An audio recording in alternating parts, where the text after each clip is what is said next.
Hello everyone, my name is Mudit Pandey. I am the co-founder of My Admission Card and president of Sevi Foundation. I am glad to have Anamika Saxena, Regional Recruitment Advisor from University of Portsmouth here today in my studio. Hi Anamika, how are you doing today? I'm really great and thank you so much for having me here. Pleasure is all mine. Looking forward to the session. So just to brief you about this session, we'll begin with your background, what you have achieved as of now in terms of working with different universities, with different organizations, and then we'll go on to asking about the questions about the University of Portsmouth, about its ranking, courses availability, English language requirement, interview, and all those stuff. So can we start with your introduction, please? Okay, great. So I am Anamika Saxena. I am working with the University of Portsmouth, representing the university in Indian subcontinent region, India, Nepal, Sri Lanka, and Bangladesh. I've been working in the sector for over 12 years. Oh, that's great. And during this period, I have helped over 10,000 students in the journey. And I have had the absolute pleasure of counseling students to various destinations right from the beginning of USA, Canada, Australia, UK, and a bit of Europe as well. So I have been working in the sector and have worked with majority of the destinations. In my current capacity of the role, I'm looking after recruitment marketing for the University of Portsmouth in the Indian subcontinent. So you believe in diversity in terms of counseling students as well for different countries. So how do you come into the industry?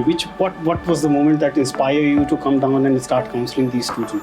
Okay, so there is a story which began at my grade 12.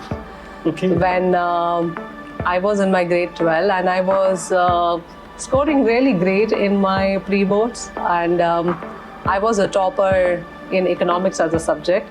So I really enjoyed studying economics in my grade 12. And then I thought of having this chat with my class teacher that what should I take up in my undergraduation, like we are just few months away from our grade 12 final examination. So what would be her advice for my career options? And I kind of followed her advice.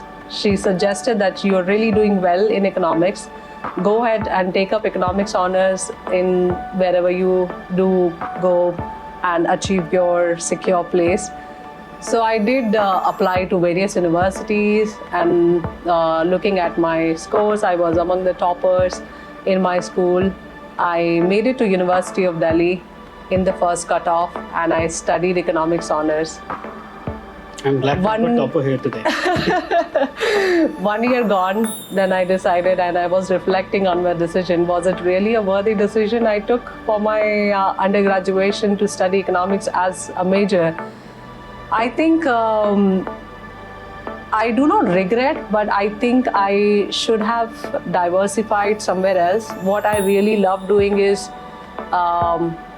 something that I'm doing now, specializing in product diversification, innovation, speaking to people, socializing, helping people, thinking of innovative ways how you can promote the university and the product and organization that you're working with. I did learn few things, but I think if I had an opportunity to specialize in marketing at that point in time, I believe that I would have at a much better place where I had the expertise, which I gathered over 12 years. I would have gathered that expertise in maybe 5 years. But yes, everything comes with an experience. But my advice to students is that just don't follow the subject interest area. I think it is really, really important that to see that whether that career interest matches with your personality as well as the personality traits you possess or not. But I would still say you were lucky to realize this in the second year of your graduation. I have completed my BTech Biotechnology, and then I realized that I'm not a biotech guy. So still you were lucky enough to realize in your second year. It happens with a lot of students. I think that's where the role of a counselor is really, really important. Absolutely. So thanks for the introduction. Can we just move on and know something about the University of Portsmouth? So there are 3 ways to tell about it. One, why study in UK, because it's in UK. destination, I mean to say Portsmouth as a place, and then something about the university, when it was founded, or what kind of a faculty to student ratio it has, and different things. Okay, all right. So University of Portsmouth is located in the southeast of England, and a place which is one of the warmest city during summers in the UK. Currently, University of Portsmouth is welcoming students from across 150 nationalities. Close to 6,000 international students every year are making their start at the University of Portsmouth. Apart from that, University of Portsmouth is a multi-dimensional university in terms of diversity, multidisciplinary, from science, technology, health, social care, business, engineering, animation, film, all the creative courses. We offer almost everything. So name a course and university. You have it in the Portsmouth, yes. Over 400 degree programs are offered at the University of Portsmouth, and it is one of the top 10 young universities in the UK. When I say young university, some of the people might consider that it's a new university. Yes, it is new, but a new age university, I would say, which is investing and has been keeping infrastructure, teaching, facilities and environment at the heart of the teaching and the university ecosystem. So what all campuses do you have? I just came to know that you have opened a campus in London. Is that true? Yes, so we launched a London campus last year. Okay. And this May, we are going to complete first year anniversary of London campus. So London campus is located in Walthamstow, and University of Portsmouth is located about 90 minutes away from central London. So it's not much. It's not much. If we consider India, it's like going from Noida to Gurgaon. Gurgaon, definitely, yes. I mean, this is the distance that all of us are very Covers used every to. day. Yes. Yeah, so Portsmouth is a campus which is a full-fledged with every possible amenity. Yes, it is not going to probably give a big city or London flavor, but has got everything in Portsmouth, right from any entertainment activities to the beachside, to affordable housing. Okay. Everything is there in Portsmouth, as well as in London campus. That's also a very unique campus. Just about a minute when students cross, they are at the underground station. So that is also well strategically located. What 15 are the courses minutes. offered in London campus, basically, if I'll ask for that? So we are currently having both bachelor's as well as master's courses.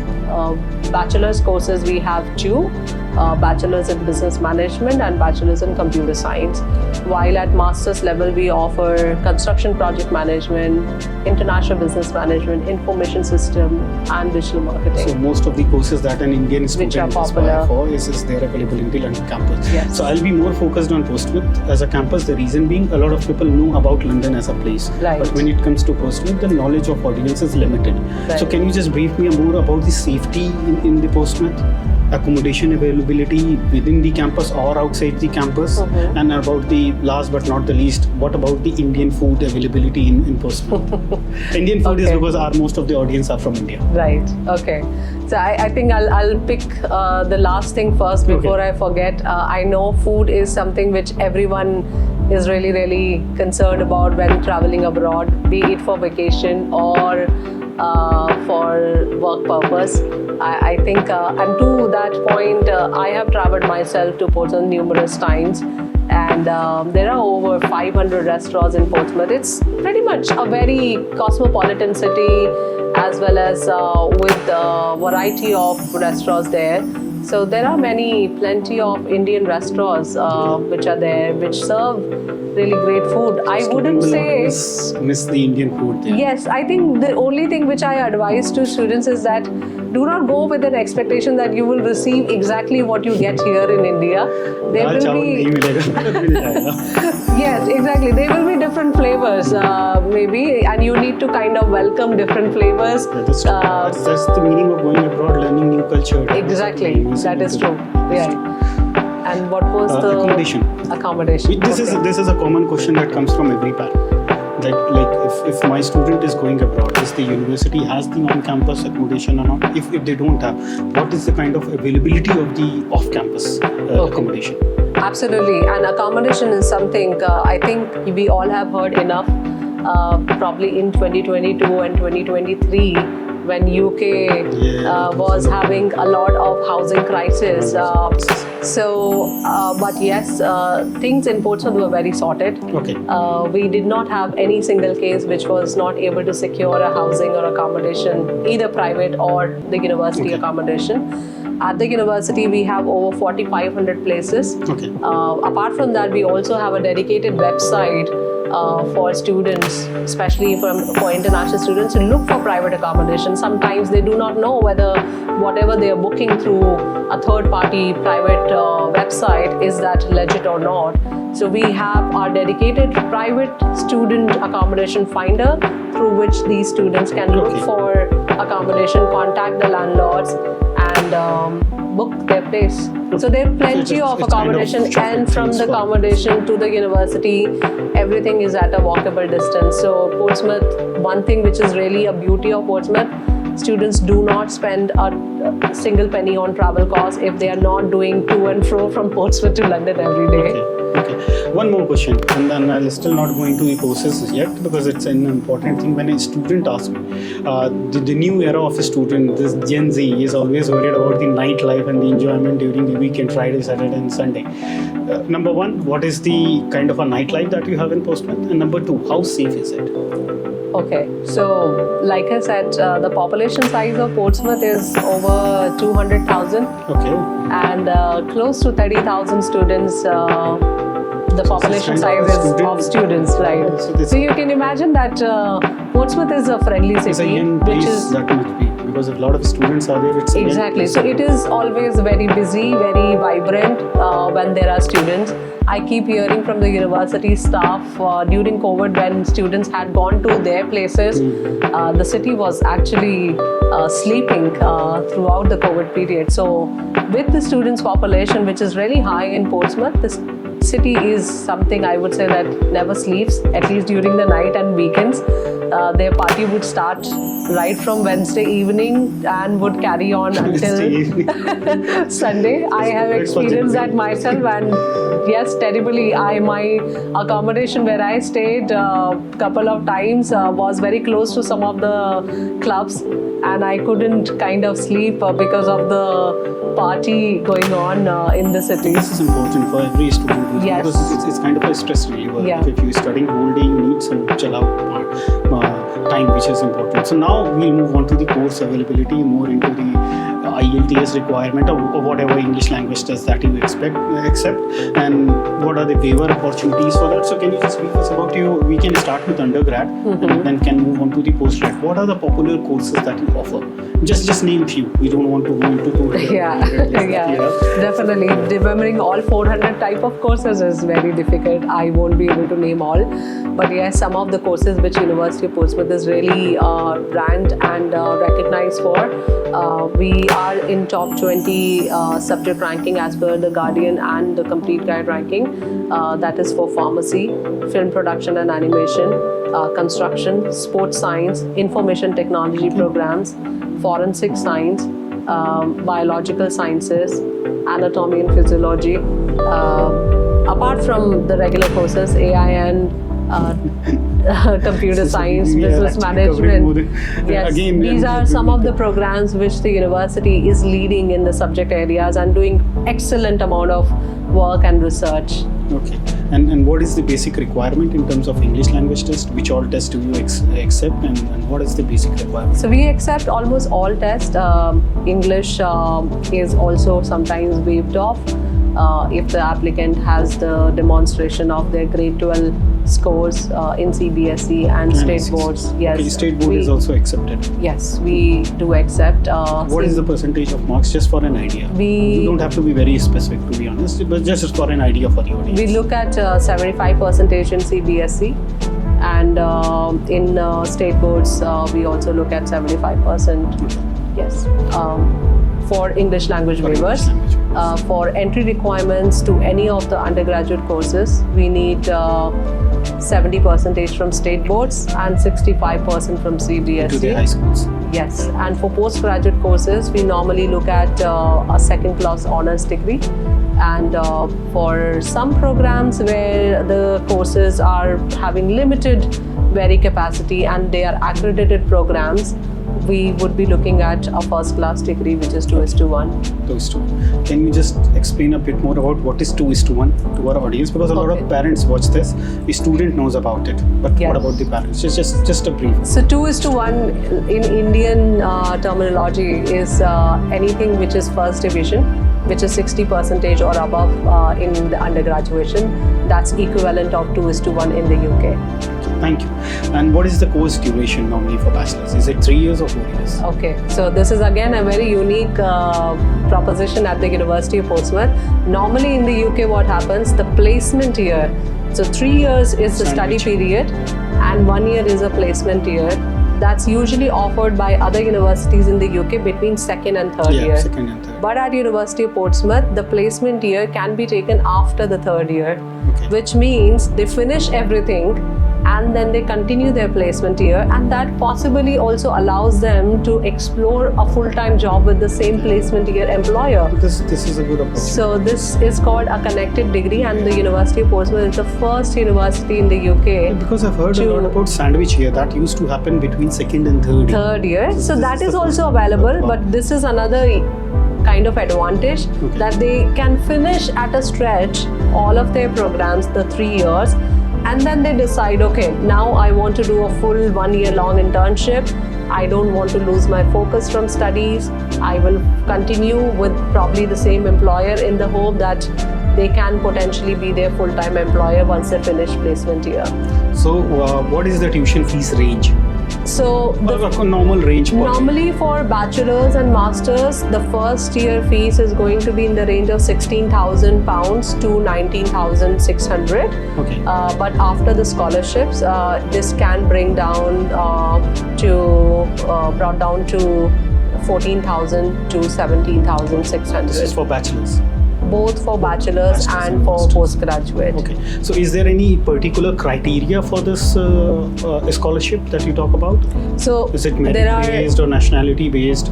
There are 3 types of scholarships that we offer, and apart from the 3 scholarships, we also offer alumni scholarship. So somebody who has done bachelor's and then they continue to do masters, they will get 20% alumni scholarship. The first scholarship, which is £2,500, that is a guaranteed scholarship to all eligible students if they apply and they receive a conditional offer letter. Bachelor's, master's, both. Both, that is right, in the first year for bachelor students. The second scholarship that we have is £5,000 of scholarship, which is a merit-based scholarship. And a merit-based scholarship needs to be applied. They apply. Yeah, I got it. They will be assessed basis their academics Which is and fine. rest. Which is fine. So 2 questions from here. Number 1, if I'm an alumni, will I get both the scholarship? 25% plus that 2,500 or something? No, It's only you one. will be eligible for 20% scholarship, which is higher Okay, so than whichever the is higher, value we of can't club 2,500. we can't club this. Right. Going back into the bachelor's, so is the fees same for the all 3 years, or it does get increased per year? Because some of the universities, they say this is a fees, but when we enter into the first year is the same, but the second year it matches with the inflation. No, Is that or is the fixed fees? At University of Portsmouth, when they enter, they will be given the fee structure for the All 3 years. next 2 years as well. Okay. And this is going to be remaining fixed. Okay. So as you Whatever said, they like have agreed. 2,500 is for every student. Is it for 1 year or is it for 3 It's years? for only the first year. It's only the first. As you can see, the fees is very affordable at that's- the I University of agree. Portsmouth with Actually, the quality with that the quality and the ranking that you offer, it's a Yes. very affordable Right. tuition fees. Okay, so just moving more forward into this, what about the PSW? Number 1, and does actually university has a placement cell or something, or a career building kind of a thing where they help the student in terms of enhancing their skills, in terms of applying for a job or preparing for an interview? I know, I think this is a very important piece of advice I would like to give to students. A lot of students in India come with the hope that we will be guaranteed placements. Companies will come and they will visit us. We will be interviewed. This is all going to be arranged by the university. Well, the university does help and provide a lot of assistance. However, the system is slightly different.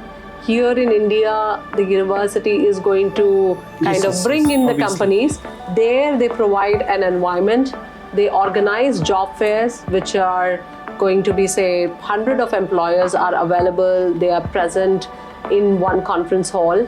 And the students need to know those employers, network with those employers, and through a conversation, they build a reputation and a conversation and know each other to understand whether there is an opportunity to work with each other or not. So slightly different mechanism to find a job. Just make you more but the university does organize series of events. Over 100 events are organized at the university. Apart from that, we have a dedicated building which has career advisors.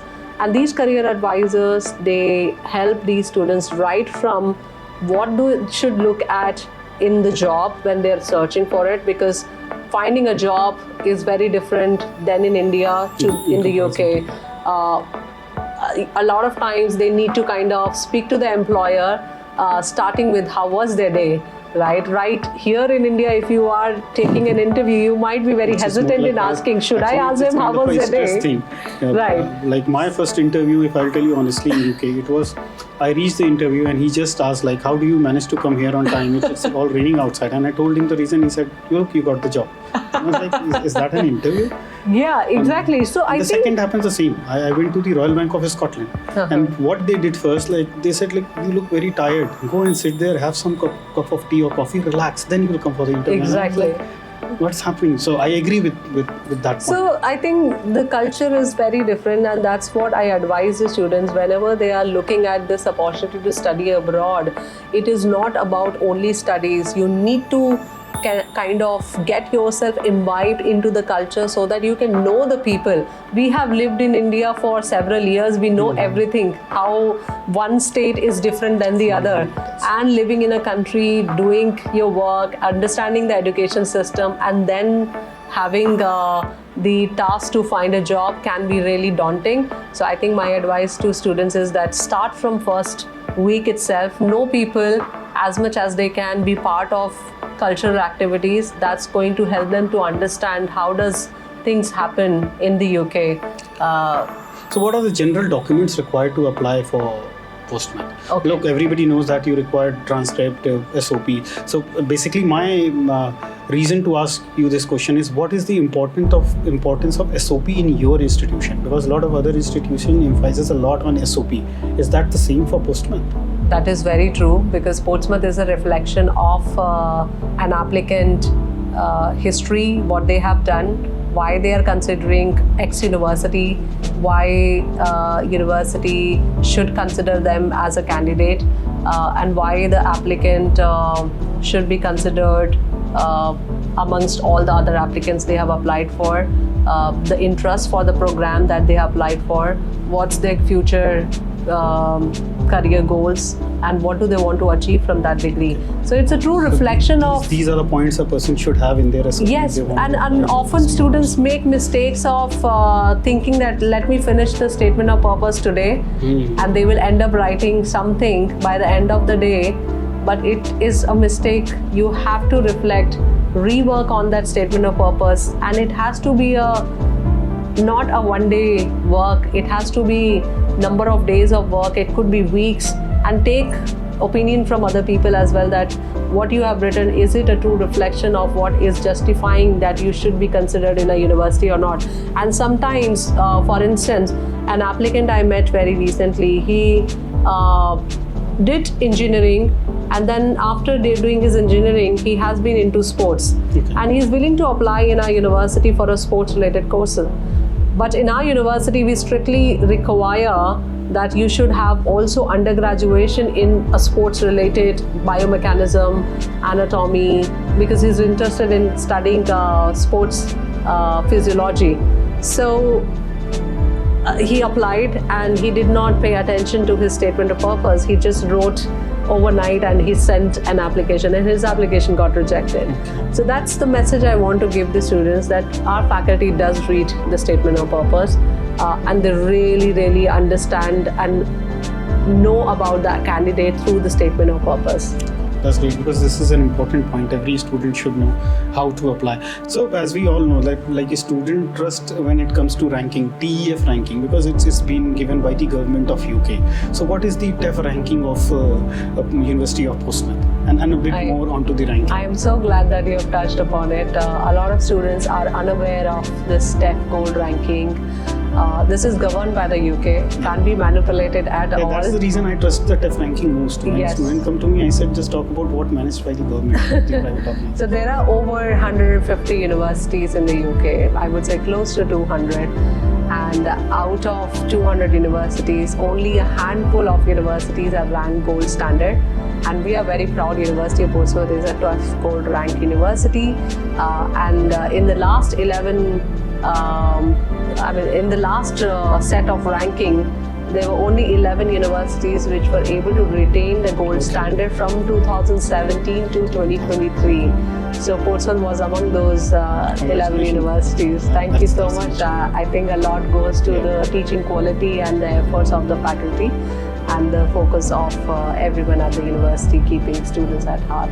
But I would say a bit of credit should go to the marketing staff also, because we set the expectation, and if we set the right expectation which get delivered in the university, Yes. that's also satisfy a student's mind. That they Definitely. get what they promised. Very, very true. I think that's It's a something teamwork. which starts right here. Yeah, right here. What we are promising and what's getting delivered at the home university. I think that's really, really important. Apart from TEF ranking, there is also Research Excellence Framework ranking. Even in there, Portsmouth is one of the top third modern universities in the Research Excellence Framework.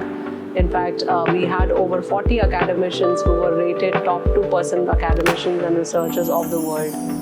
So again, coming back to the most important point that a parent should always look into, because in India, when it's come to a decision of studying abroad or anything in higher education, they treat it as an ROI, which is a very wrong word. I don't believe in it, but unfortunately, that is what parents look into, ROI. So what are the job opportunities in UK when it comes to the after completion of the course? Can you just shed some light on it?